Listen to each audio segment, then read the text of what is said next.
Ding, ding, ding, it's round 2 for RRQ and Aura Fire. Who will strike this time?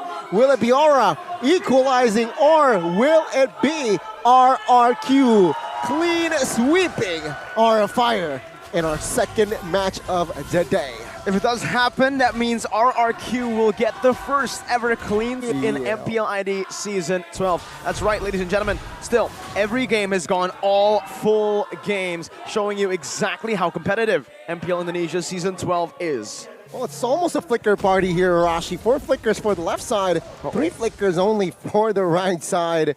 What do you think about the spells and emblems talents, perhaps? I think for RRQ, you can very safely assume that they're trying to go fast. Look at all the agilities. 4 agilities picked up on the emblem department, and they have so sprint, and that's Naomi getting caught out. But fortunately, early on in the game, he won't be taken out. But if that repeats later with ultimates in play, that could be very risky.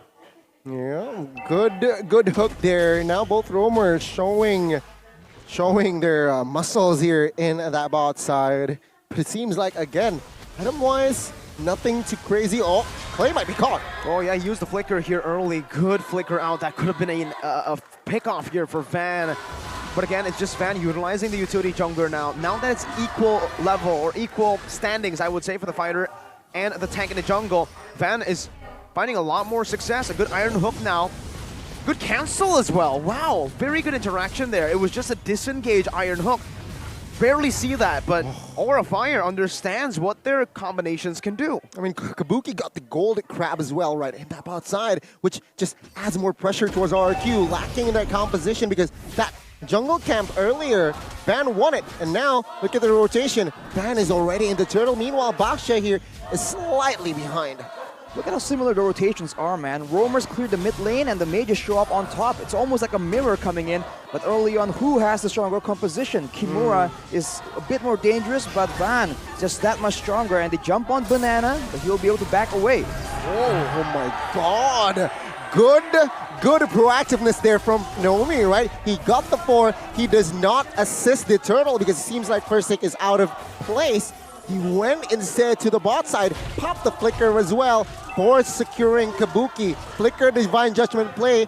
With that focusing mark, it adds more damage with Skylar. So yeah, first kill here. Kabuki gets taken down. It's good awareness from Aura Fire. Understanding again, or for RRQ actually, because Aura Fire went for the turtle. Whoa.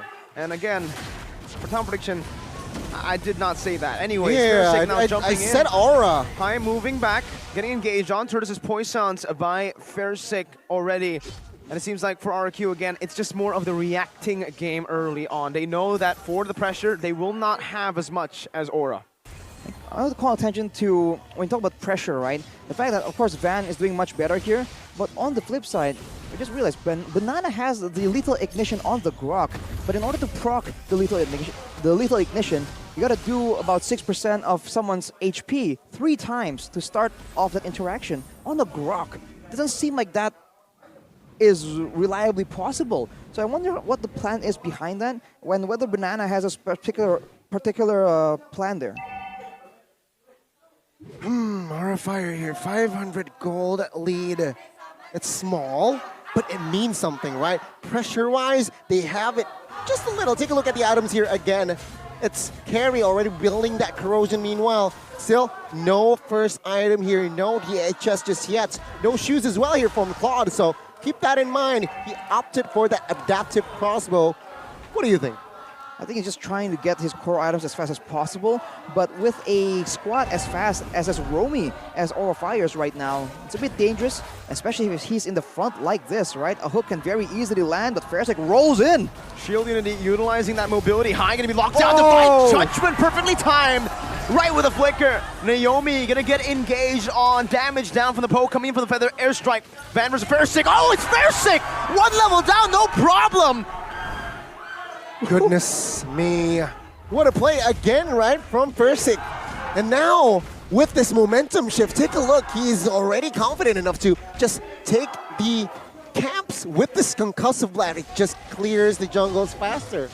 Oof, man. To all the doubters on FERXIIC Retribution, man, he is doing well against Van, one of the better retributions in the MPL right now. Skylar here almost missing out on the gold, but moving in range at the final second. You can see RRFire still has more control around the map, and in the XP lane, there's already some cutting going on by both EXP laners, but it's a bit more dangerous for Banana. There's a roaming squad that can possibly just come in and ambush him in the jungle. Look at the awareness though, even Clay here, just understanding that there might be a threat in the bottom side, very well informed. Oof. And he just plays super safe, understands there's no one on the map and there's something fishy going on. RRFire, now they're looking desperate, going back and forth, but unable to find anything.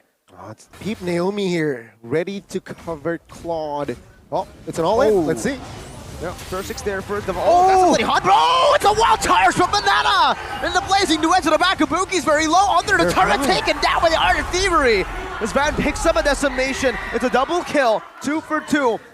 But quite honestly, RRQ definitely found more value there. Naomi versus Kimura, the roamer, just whipping down the Arlet as the turret gets taken down. Good siege for RRQ. And that is why RRQ get the better advantage, right? They got the bottom turret, and take a look at the camps again.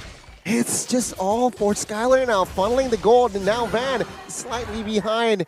Take a look at the Van. Oh, he's a level ahead, but I mean, looking at the composition, the mobility, the map control, it's all RRQ now.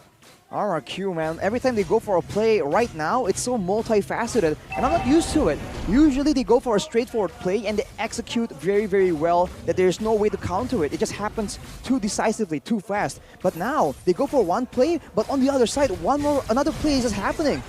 But for Aura, they respawn, they get the turret, but now look at the counter. Re-engage, good final slash. Now with the Flicker Bloody Hunt, it's going to be Skylar. Oh my god. Taken out. Oh, the Iron Hook barely connecting there. Clay just dodging from it. Meanwhile, down below, it's FERXIIC again with the help of Banana to secure another neutral objective. And Van, the independent jungler, all alone. Banana and FERXIIC running them down. 2 tanks versus a fighter. Van just shoved away aggressively from the turtle.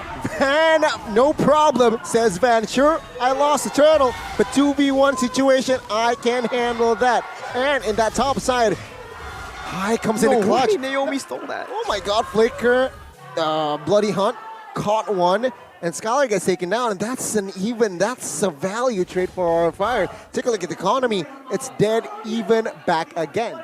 It's good because they get Skylar kind of out of the map as well, not farming as much. He needs to be a bit more careful because there is more crowd control, more ways to catch him out here in this team fight. But for RRQ, trading one member for a neutral objective, so far with a turtle, it's not too prio, but later on with the lords coming in, might be dangerous, but look at Naomi! Oh, beautiful catch onto Kimura, forcing a flicker, but the RWM takes him out just in the field. Van looking for the decimation, but Naomi has a very early immortality. High slowed down, has the Athena, is able to soak in that damage, but RRQ are staying ahead. Keep in mind, Kimura right now, if you actually go on him, he gets out of the way. It's not that damaging, but the longer the game goes, right? If your EXP is losing out, the person that's going to be sent on the far side of the map is going to be the EXP laner. If he falls too behind, Banana can just completely dominate him.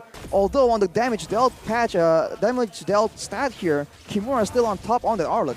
Yeah, I mean, Zen also, right? I mean, on that far side here, still on top of even Skylar. So that says something that is also why perhaps Farsa now is very popular in this current patch, because it deals a lot of damage here mid-game. And this is the time for Farsa to shine after getting that lightning truncheon, especially. He will deal more damage from here and on.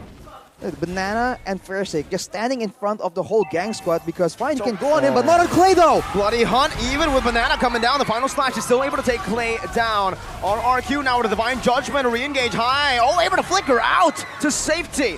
RRQ 4v5, RRFire taking control back of this Lord. And look at the levels, how does Van have a level lead over FERXIIC, who got 2 turtles? Such a Chad move from High there. With 5v4 now, they have Man of Dragon, they only caught. Immortality gone, blazing the white from Skylar into the back right now, but it's gonna Kabuki! Damage! Who finds a trade? Skylar gets a 1-for-1. FERXIIC now able to dish out some damage, able to soak in some damage, but not enough for the decimation that does true damage. Instantly penetrates through any physical defense that he has. Aura back. Ooh. My goodness. 10 minutes in, this is why I like the draft from Aura better. Take a look at now, they have the clear control now, and with this Lord, it's just a free Lord. RRQ, what do you have to gotta do here now? Perhaps Skylar, they need to protect Skylar. It's a bit of a setback right there. I mean, it all began with a beautiful hook from high. This is why that pick of potential from DeFranco is just so much more scary, so much more important and lethal compared to the Kaja. For now, though, it seems like RRQ, they were just so desperate to contest that Lord with everything they got, but they're going into it with a member disadvantage without their AoE, their long-range utility. Now it's back to the drawing board. It's a 2k gold lead for Aura Fire. I think RRQ can still definitely come back from this, but they need to be a bit more careful, and they have to know when to cut their losses. Let's see here, the Terkejut in the bot side. FERXIIC now. It's very hard for Baxia now to somehow cause an impact, right? Now it's the mid game towards the late game. As a Baxia, you can't really find for pickoffs because now Aura Fire, all they do is just 401 rotation, perhaps 5-man rotation even.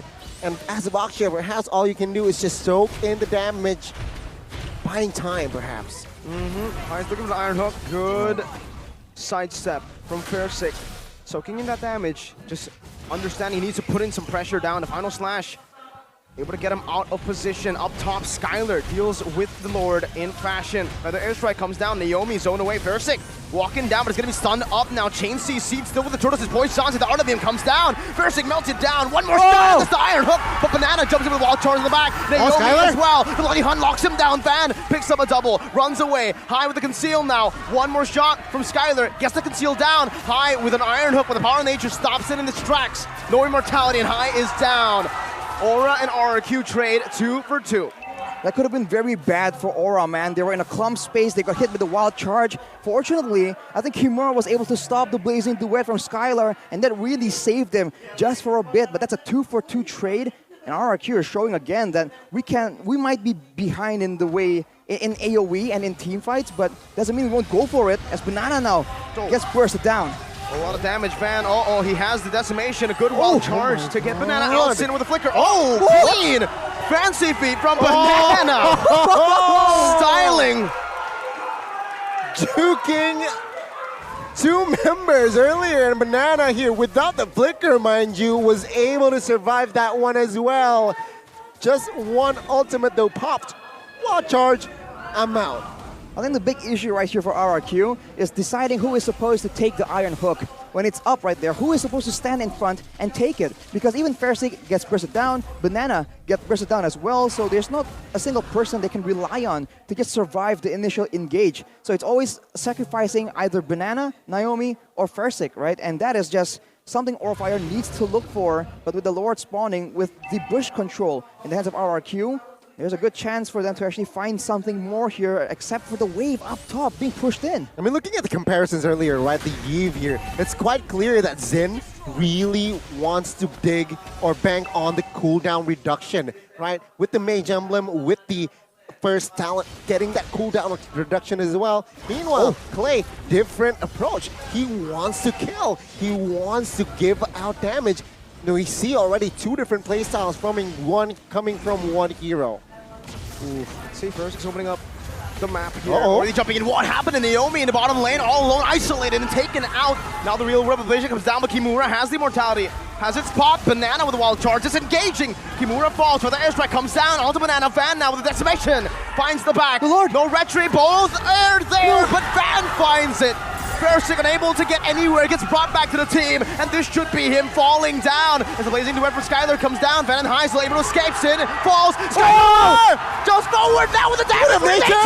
Skylar! Able to outplay, bringing it back for RRQ. FERXIIC, one more shield throw. It should do it. Van dodging away from it, running for the hills, and RRQ have won a team fight.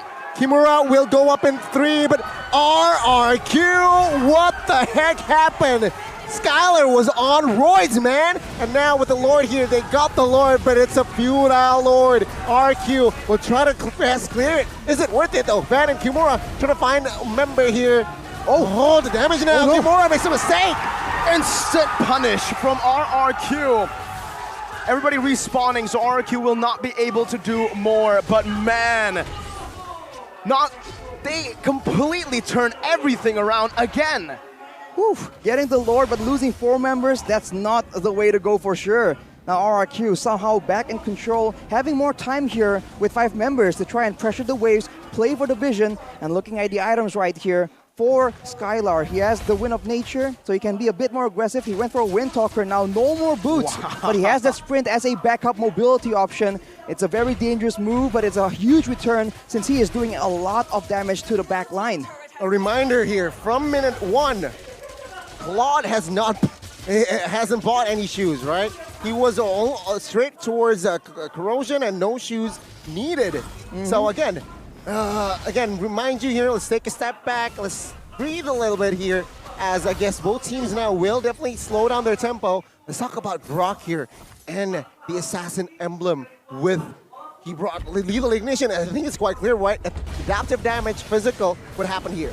Well, early on, it seems like Naomi gets picked off, and then Kimura, though, he's all the way in the back alone, and it's Banana versus Kimura, zoning each other's teams away from each other. And unfortunately for RRQ right here, the Lord was so low, but last second, Van was able to secure it. But as a result, everyone was committing to this fight. Everyone was forced to walk into the AoE, the DPS, the burns coming in from RRQ. And right now, it's the same control game. It's all about the execution, the mind games. And keep in mind, Clay has the glowing wand, so any kind of poke will be a lot more difficult for Aura Fire to deal with. It's anyone's game now. 16-minute, even at this point, this 1.5k gold lead is a very small 1.5k, almost unnoticeable. So for both teams, like you said, Arashi, it will come down to just 1 or 2 little micro plays in these team fights. Mainly, I think it comes down to Kabuki and Skylar, these 2 goal laners. And so far, Skylar has been dominating Kabuki. Yeah, Rashi here, again, back to the Grok here. Take a look at your, look at there. What happened? What is Grok doing? With the lethal ignition and the agility and tenacity, he wants to be fast, he wants to survive when he is on low HP.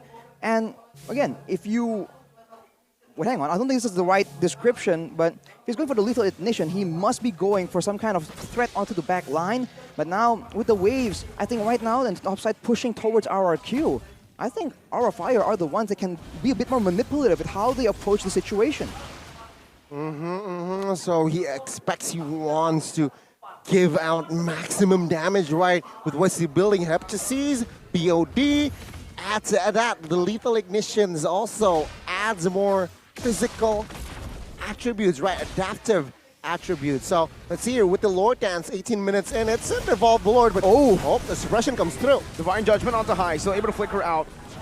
Oh, that's Van being caught. There's a lot of slow coming in from Clay. Yeah, that's a lot of burst Banana? as well. Mortal Coil coming down. Banana in the back. All alone though. He's all alone. The real Rob inflation catches them now. 2 immortalities. But Skylar with a blazing duet, but it's a good cancel from keeping with the final slash. Now it's Kabuki with nature. Still able to cat away once again, but he gets slowed down. Play. 1 more shot onto Kabuki, but he's still able to escape.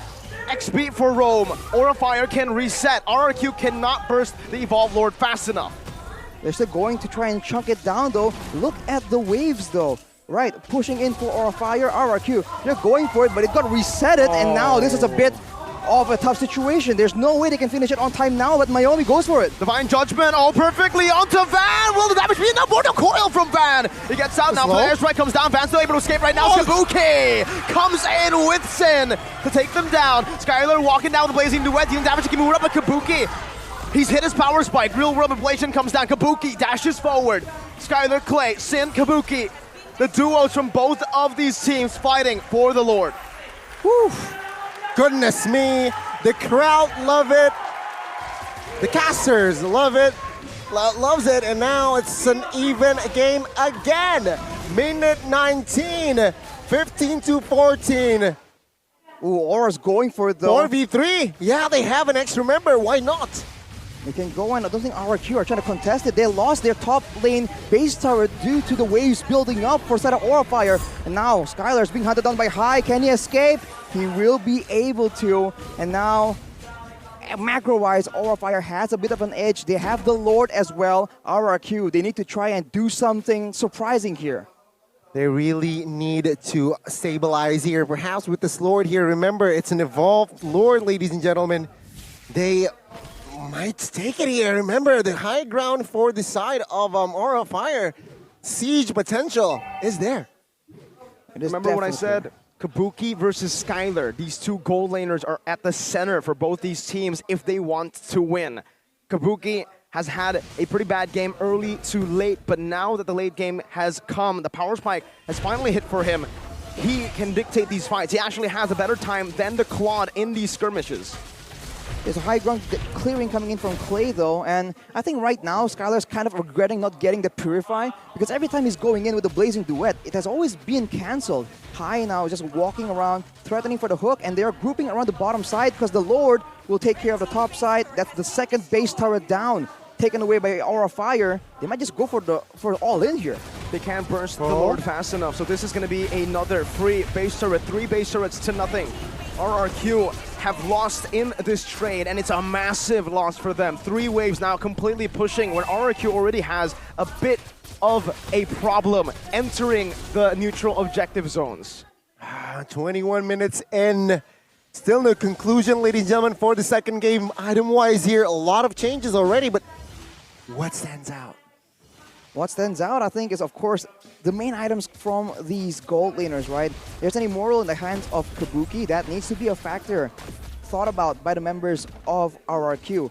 And for Skylar, he's just going all in, trying to do that damage. But now, if you look at Clay, he has the Holy Crystal as well, so he's all-inning, trying to do more damage, and he doesn't build any penetration because his intention is to be able to zone away the back line more so than the front liners. But here's an instant replay from how that fight just went so south for RRQ. FERXIIC was unable to secure the kill on Van, and everyone, again, they just keep going in because they feel like they can't cut their losses, right? They have to go all in and salvage the situation. This is a signature, I don't know, a signature habit of RRQ. If they start losing, right, they feel like, no, we can make this work somehow. And it just hasn't been paying out. I mean, furthermore, right, this is why I personally like that carry pick, right? The true damage is so evident in that fight, where it's a late game, you have the damage, and when you have free positioning like so, it's very clear that even a Baksha cannot soak in your damage there.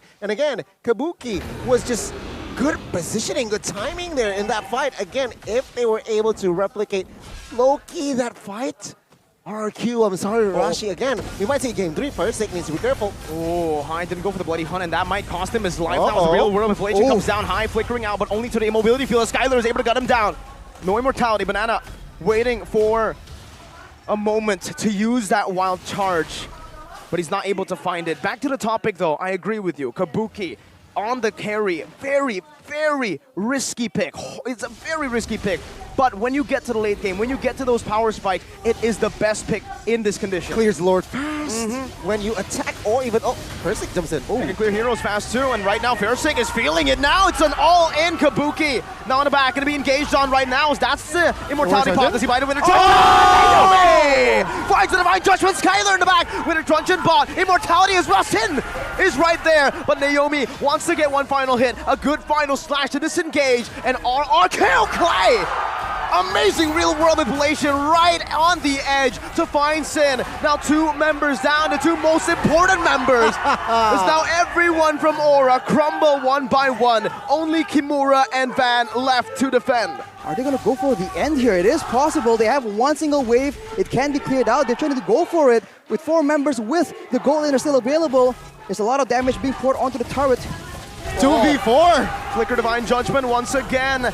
And now it's going to be Kimura against the world. 4-man final slash with Blazing Duet stops him in his tracks. Immortality going to be lost here. Kimura does not buy the winner in time. Van, Immortality going to be popped again. RRQ goes straight for the base. The first clean sweep in Season 12. RRQ are back. RRQ, they have defended their throne this time.